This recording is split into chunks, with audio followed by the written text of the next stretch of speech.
गांव के कोने पर एक पुरानी हवेली थी जिसे लोग रहस्यमयी हवेली कहते थे। उस हवेली में कंचन नाम की एक वृद्ध महिला रहती थी। उसकी उम्र 75 साल थी, लेकिन उसकी आंखों में आज भी जीवन की चमक थी।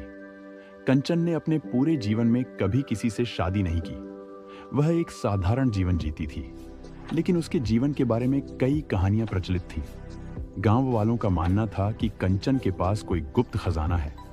बच्चों से लेकर बूढ़ों तक सब यह जानने को उत्सुक रहते थे कि उस हवेली में ऐसा क्या खास है।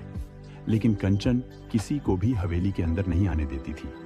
वह रोज सुबह अपने बगीचे में फूलों की देखभाल करती और शाम को गांव के मंदिर में भगवान की पूजा करने जाती थी।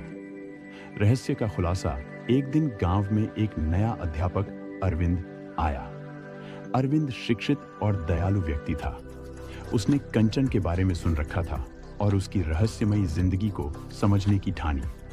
अरविंद ने धीरे धीरे कंचन से दोस्ती कर ली। एक दिन जब कंचन ने अरविंद को अपनी हवेली में बुलाया तो उसने हवेली के एक कमरे में जाने की अनुमति दी। वह कमरा साधारण था, लेकिन उसमें एक बड़ी सी अलमारी थी। कंचन ने अलमारी खोलकर अरविंद को दिखाया। अंदर किताबों का विशाल संग्रह था। हर किताब में कंचन ने अपने जीवन के अनुभव, कविताएं और कहानियां लिखी थी।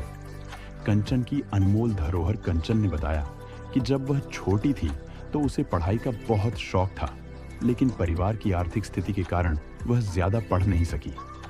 उसने खुद से पढ़ना लिखना सीखा और अपने विचारों को कागज पर उकेरने लगी। उसने कहा, ये किताबें मेरी जिंदगी की सच्ची धरोहर हैं। मैं चाहती हूँ कि लोग इन्हें पढ़ें और सीखें। अरविंद ने यह बात पूरे गांव को बताई। धीरे धीरे लोग कंचन के पास आने लगे और उसकी कहानियों और कविताओं को पढ़ने लगे। कंचन की अनोखी धरोहर ने गांव के बच्चों और बड़ों को प्रेरणा दी। संदेश कंचन की कहानी ने यह सिखाया कि असली खजाना धन या संपत्ति नहीं, बल्कि ज्ञान और अनुभव है। कंचन ने अपने जीवन के अनुभवों से लोगों को प्रेरित किया और साबित किया कि अगर इरादे मजबूत हों तो कुछ भी असंभव नहीं।